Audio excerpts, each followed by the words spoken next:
From today, this house is mine. You better think about what you're going to do next," he said, looking down on me with a smile.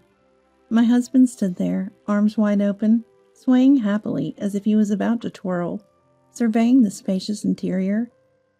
We were in my family home. My dad was a wealthy man, and he also had a strong attachment to his home. The house he built and cherished is valued at $3 million. He left this beloved home to me before he passed away and ascended to heaven. And now my husband claims it as his own. Could it be that he thinks a wife's inheritance automatically becomes his? As I tried to explain that he had no such right, he proudly showed me something as proof. "I'm not making this up. This is the evidence." In his hand was, "I'm Kay, 38 years old. I'm working as a bank employee at an online bank. Choosing this career was largely influenced by the importance and dangers of money taught to me by my parents, who are significant investors. Growing up in a wealthy family, I was taught to be strict about money from a young age. "Money is important. You have to protect it yourself." It was my dad's constant saying. Despite our financial situation, my parents didn't indulge my every desire. They made sure we lived a life similar to that of an average family. My allowance was a bit less than my peers, and we rarely dined at expensive restaurants. I went to a local public elementary school, not a private one. Because it was local, it didn't take long for rumors to spread about my family's wealth and my parents' network. "Kay's family is rich, huh?" "Must be nice getting anything you want." "You always have the latest games, right? Let me come over and play." The reality was, I didn't get everything I wanted, and I didn't own expensive things, but those comments became the norm. To be honest, it didn't feel good. I thought I lived a life not much different from everyone else. In upper elementary school, my friend Brina came to me with a problem. "I broke Mira's game and have to pay her back, but I'm out of money. Kay, can you lend me some?" Brina was a classmate who had become my friend that year. "Didn't you talk to your parents?" "I don't want to get scolded. You're the only one I can ask about this." Wondering if saying no would make school awkward from tomorrow, yet knowing lending money was discouraged, I had to say, "Sorry, I don't have any to give." Seeing me like that, she cried and left. The next day, Mira, from the class next door, called me over. "You ignored Brina when she asked to borrow money. Your family's rich, but you won't help a friend? Brina says she can't pay it back, so you should do it for her." I had nothing to do with it, but why did it end up like this? Though I thought this, I kept insisting I couldn't give what I didn't have. After listening disinterestedly for a while, Mira said, "Your family's rich, so there's no way you don't have money. Why lie about not having it? You care more about money than Brina. You're abandoning Brina. That's awful." And then she left. From that day on, nasty rumors about me spread. Mira and Brina started spreading lies that I had swindled them out of money, or that I refused to compensate for the broken game console. The teachers quickly caught on and scolded them, but that only added fuel to the fire. Their bad-mouthing became more extreme, eventually reaching my parents' ears, causing Dad to come to my school. After a meeting between our parents, things moved quickly. I received a half-hearted apology from both of them, and have not interacted with them since. Now and then, they would look over and chat while laughing, but they never directly spoke to me again. During dinner, Dad smiled troubledly. "Hey, next time someone asks to borrow money or for a handout, just say, 'Dad forbids it.' You don't need to say whether you have money or not. If they persist, tell them it's forbidden, but you'll see if something can be worked out if you talk about it," he advised. I was fed up with money troubles. I firmly nodded to Dad's words. From then on, I didn't bring up money myself. I was careful not to invite friends over to my house after advancing to the next stage of my education. I became more discerning about friendships, focusing on their inner values. Even as an adult, I was extremely cautious to avoid financial troubles, and immersed myself in work to avoid unnecessary prying. At 28, one of my few friends introduced me to Cedric, my now husband. From the first meeting, he looked at me straight and was an honest talker. He was a year younger than me, but looked about 5 years younger. I was drawn to Cedric's honesty and brightness, and we married 2 years later. The wedding was decided to be a grand affair. My parents, worried about my lack of masculine presence even past 25, were always anxious about whether I would marry. Delighted by the marriage, they insisted on spending money for a grand celebration.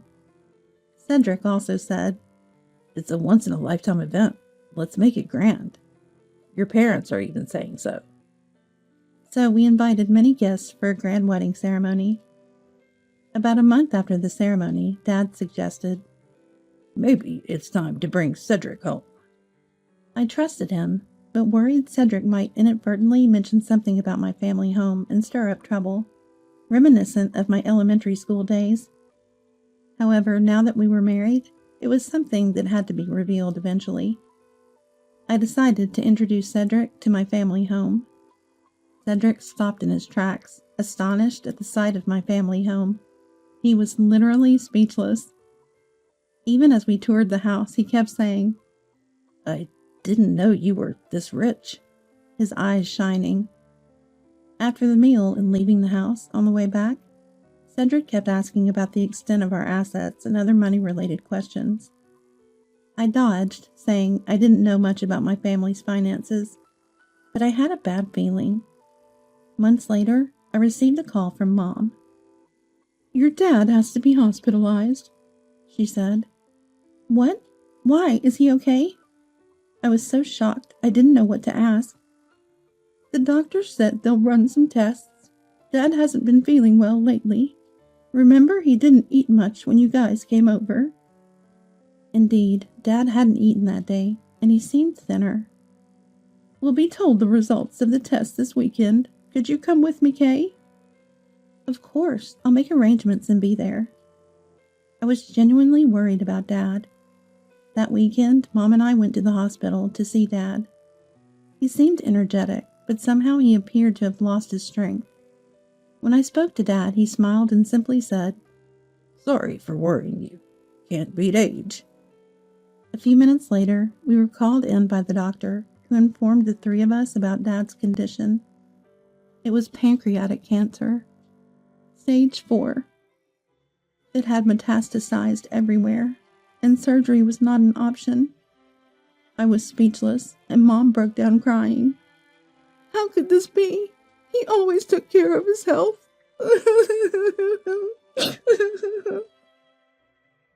Dad listened in silence. The pancreas is hidden behind other organs, making it hard to detect, and often diagnosis comes too late.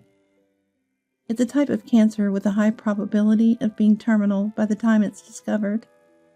Back in the room, Dad, with a resolved look, said, "I'm sorry. Please live happily, both of you." Both Mom and I were in tears. From then on, I visited Dad as much as I could within the time allowed.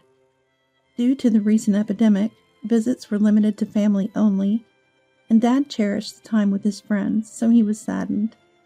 And perhaps because of that desire, he wanted various people to come to our family home. "Okay, I'm counting on you to take care of the house after I'm gone. Invite many people and make it a meaningful home." He entrusted me with his wish. How could I fulfill Dad's wish? I thought hard and came up with an idea. I immediately started looking for a renovation contractor. Cedric was worried about me going to see Dad every day on my days off. Since the incident with the family home, I hadn't been able to fully trust Cedric, who tends to speak without thinking, and I hadn't talked about the inheritance. "How's Dad feeling?" "It doesn't seem good." "That's tough. It must be hard for you alone, so I'll help with Dad too." His words were kind. Honestly, balancing work and hospital visits was not easy, so Cedric's kind words were welcome. However, his next words completely erased my feelings for Cedric. "I think as your husband, I need to think about the future too, So I'd like to know how much assets Dad has. You know, get the details. It's not my money, and there's nothing I can say. The family money is managed by Dad, and if something happens to Dad, Mom will manage it, I retorted. Then he said, Yeah, I guess so. But money matters are important, you know. I met a legal advisor, Jeffrey, who said he could help with these things. Mom can't stay healthy forever, so it's better to talk about it sooner. The idea of discussing what would happen after Mom's death while Dad was in such a critical condition made me want to sigh. Is it all about the money for him too?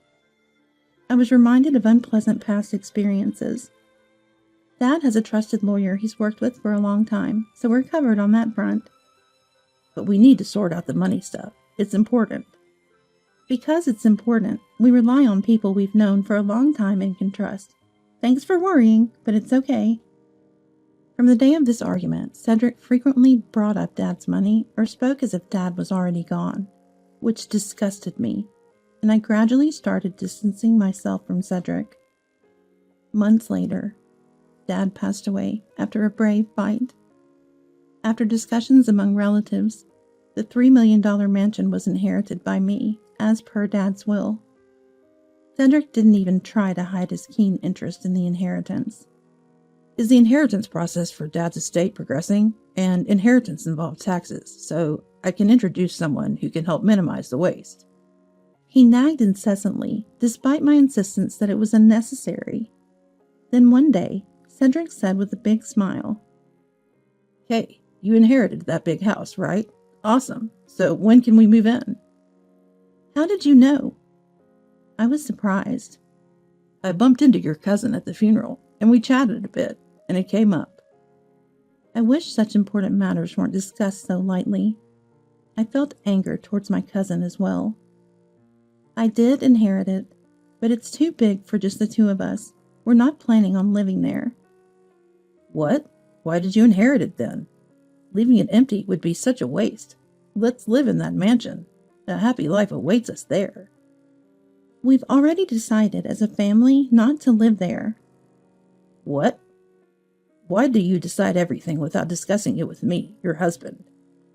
I had explained to Cedric multiple times that the inheritance does not become marital property, but he seemed not to understand. But more importantly, I had a goal to fulfill Dad's wish of inheriting that house. Feeling ignored, Cedric began to show clear hostility toward me thereafter. He attended Dad's funeral, but did not help with any of the subsequent procedures. After the funeral, there was no time for the family to catch their breath. I was busy with inheritance procedures, memorial services, and paying visits to Dad's friends. 1 month passed, then 2.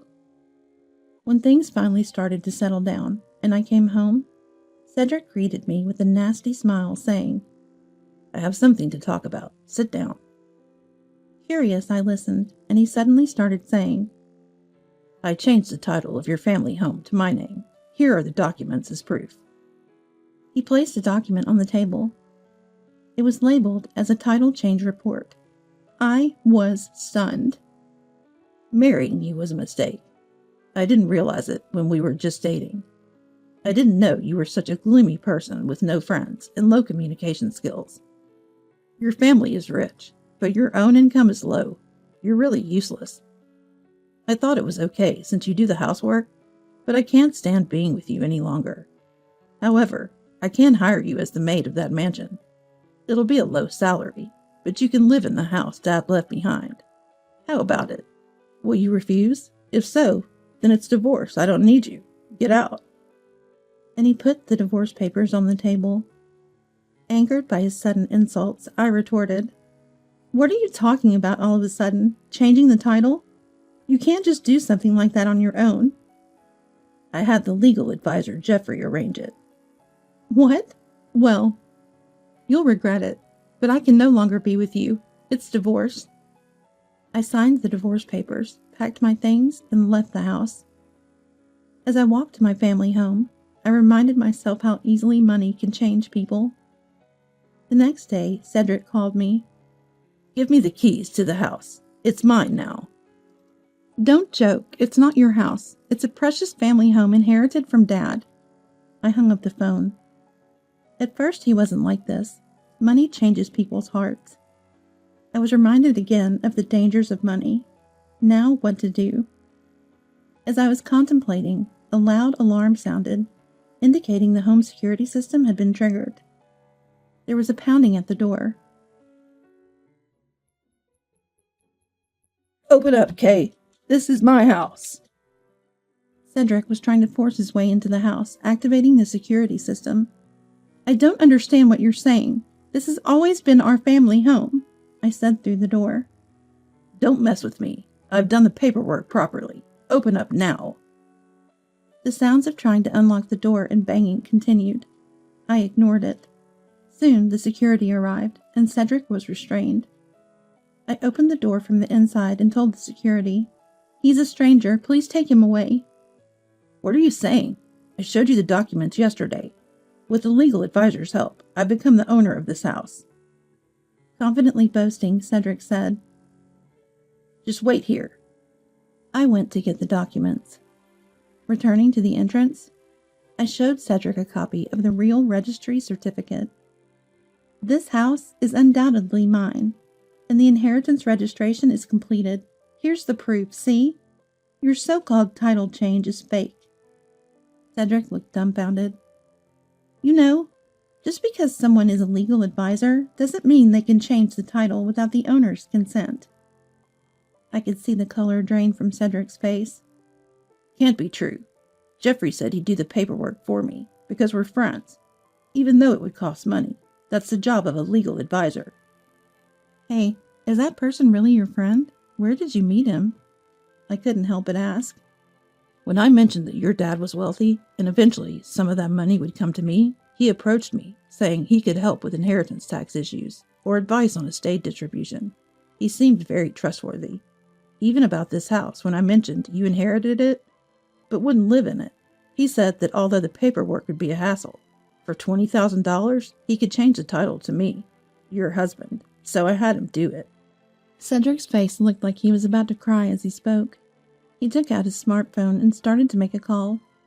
Jeffrey, please pick up. He redialed again and again. Can't be. Why isn't Jeffrey answering? Didn't you think to check how inheritance registration works or what the costs are usually like before asking? You bought a useless piece of paper for $20,000. You're such a fool. That Jeffrey guy is just a scam artist, right? Talking about money to anyone who listens and getting easily tricked by those who approach you. Cedric, I thought you weren't a bad person, but you changed completely after being dazzled by money. Goodbye. As I tried to close the door, Cedric pleaded desperately.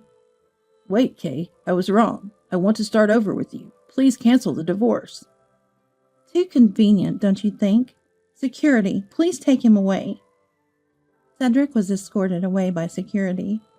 Afterwards, living at my family home, I enhanced the security. Both Mom and I changed our contact information. Cedric tried to visit a few times, but was turned away by security each time, and eventually stopped coming.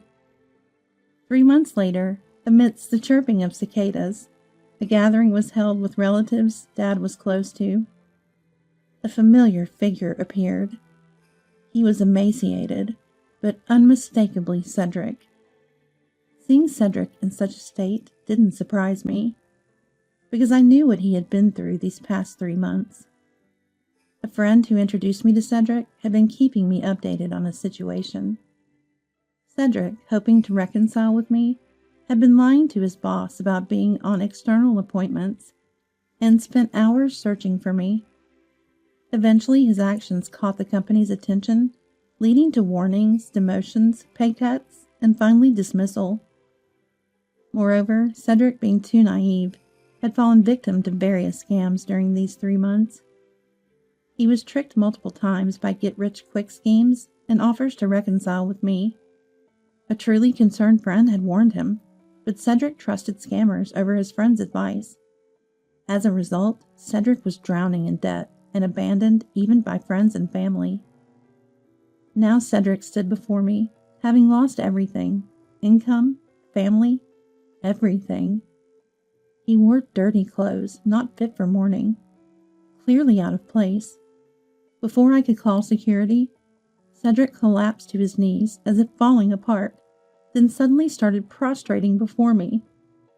"Kay, I'm truly sorry." He apologized loudly, rubbing his forehead on the ground. Such an act naturally attracted attention. The people around us stared at me. "Stop it. Not here. This isn't the place. Today is an important day for Dad. Leave!" I whispered to Cedric as quietly as possible. I wanted the family gathering to proceed smoothly. This was my sentiment toward Dad. I didn't want to disrupt the important event for Dad. However, Cedric, not considering my feelings, kept apologizing profusely. "I really regret everything. I'm begging you, help me. You're all I have left." He cried out, starting to sob loudly. His loud disturbance was undeniable, and soon, the relatives who had been watching came over. "What's happening? Are you okay? Did Kay do something? What is this man doing?" Voices of various kinds could be heard from the crowd. I didn't like it. If things continued this way, the attention at today's event would shift from Dad to me. "Enough is enough!" I raised my voice. "This gathering of relatives is being ruined. How long do you plan to bother me? I don't want anything to do with you ever again. Security, please help. He's a stalker." Security rushed over and lifted Cedric by his sides. "Kay! Kay!" Even as he was being taken away, Cedric continued to shout my name. I apologized to those around me. "I'm sorry for causing a disturbance when you came here for Dad." The rest of the Bond Festival passed without further incident. That very day, I went to the police to discuss Cedric and mentioned that I would file a report if anything happened. To completely sever ties with Cedric, I moved out of my family home. In fact, I had planned to move away, so the move just happened a bit earlier than scheduled. Since I had already somewhat decided on where to move, the relocation went smoothly. Afterwards, a friend kept me updated on Cedric's situation. Apparently, Cedric continued to visit my family home, but was seen crying after seeing the renovated state of the house. Cedric couldn't forget the life we had together and the hope of becoming wealthy, and he spent his days listlessly without any motivation. Then, by chance, he saw a news program featuring Jeffrey. It turned out that the legal advisor Jeffrey, who had deceived him, was arrested for another fraud case. Realizing that those who do wrong eventually face punishment, Cedric managed to find some solace, and has since earnestly been job hunting, finally landing a fulfilling job. As for me, after Dad told me in the hospital to invite various people and make the house meaningful, I meticulously planned to turn our family home into a rental villa. I had selected a renovation contractor early on and had a clear direction so everything proceeded smoothly. Now the mansion that was once our family home has been transformed into a rental villa, which I manage with Mom. The last time Cedric saw the family home, it had already become a rental villa. The operation of the rental villa, with its good location and large garden, is going very well, and I have more opportunities to talk with Mom, making my days very fulfilling. Dad, this was the right choice, wasn't it? Every time we have guests, I talk to Dad in heaven. I'm glad I could fulfill Dad's wish.